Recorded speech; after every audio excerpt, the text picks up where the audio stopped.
What's up everybody, it's Technicians Tuesday. This week we are going to be starting a series, but it will be broken up over the next few months as time permits.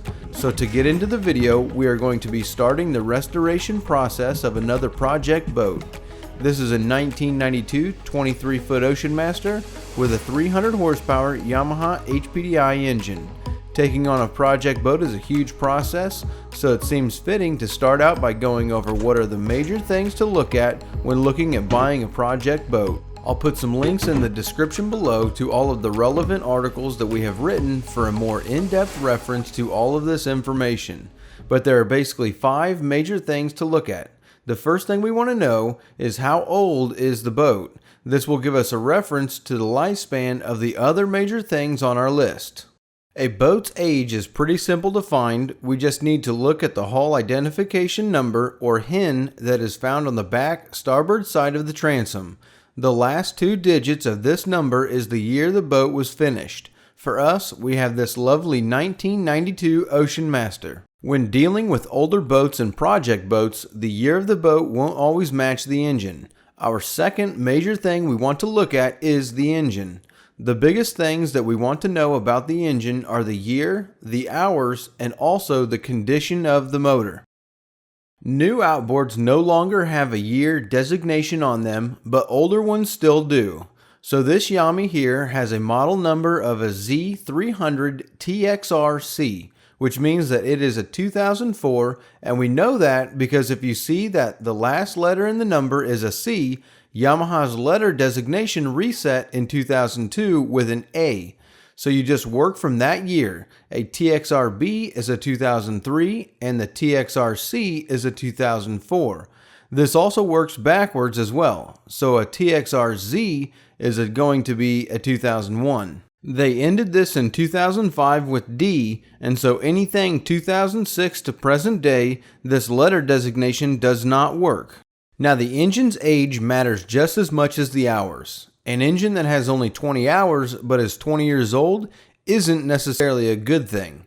Though it has only 20 hours and the mechanical aspect of the motor will most likely be brand new, if that engine has been sitting in a place like South Florida in the salt air and sun for 20 years, major components could be rusting away and right on the cusp of failing, which is something to think about when looking at the visual condition of an engine.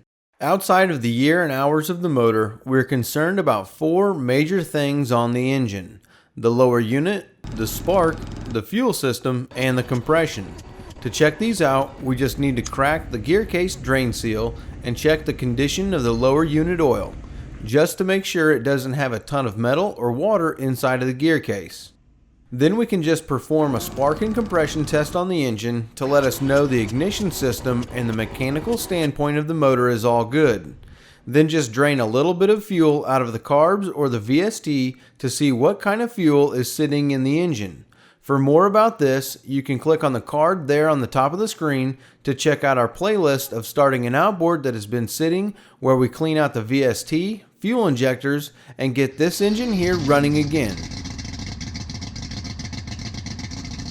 The third thing we want to look at before climbing into the boat is the condition of the transom.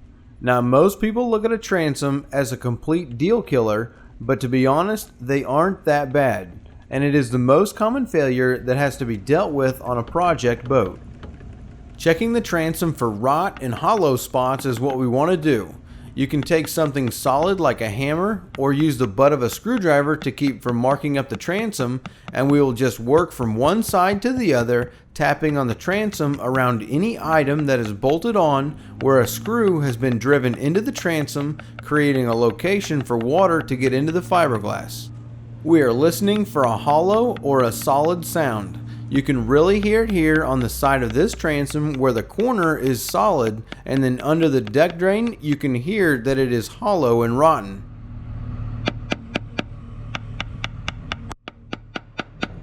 As well as a couple of other spots on the transom, and especially here where this Mickey Mouse transom extension has been put in to raise the transom up. But this is just a painted piece of wood, so it's not a surprise that it's completely rotted out. We will be cutting this transom completely out in the upcoming months and raising the transom the right way, and then installing this bracket here to mount the engine on when we get to the end of this project. Now our fourth thing that we want to check out is the stringers. Just like we did with the transom, we want to check the stringers and bulkheads inside the boat for hollow spots. You can also go around and check the hull of the boat around through hull fittings as well, just to make sure there isn't something catastrophically wrong with the hull of the boat.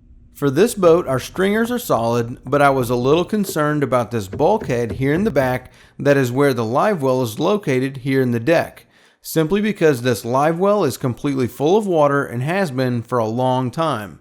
I pumped it out once, but there is no drain in here, so the rainwater just builds up and sits in here. Luckily, it has not rotted out, and I'm not sure if we'll add a drain or just leave this setup the way it is. I think we'll wait and see once we get into tearing things apart later on. Now our fifth and last thing that we want to check for issues with is our fuel tank. Based on the year of the boat, a 30-year-old fuel tank is going to be on its last leg.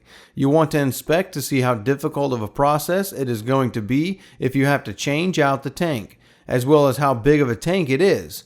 To make an aluminum tank, the average cost is about $10 per gallon, so a 100-gallon tank is going to cost about $1,000. So looking at what kind of access we have to get to the tank is going to be a key factor for our project boat.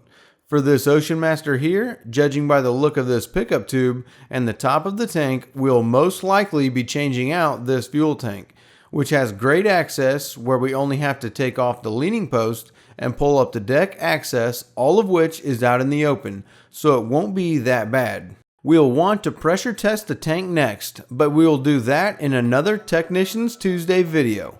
We've gone through our 5 major things to look at when inspecting a project boat, and we'd love to hear about your project boats in the comment section below.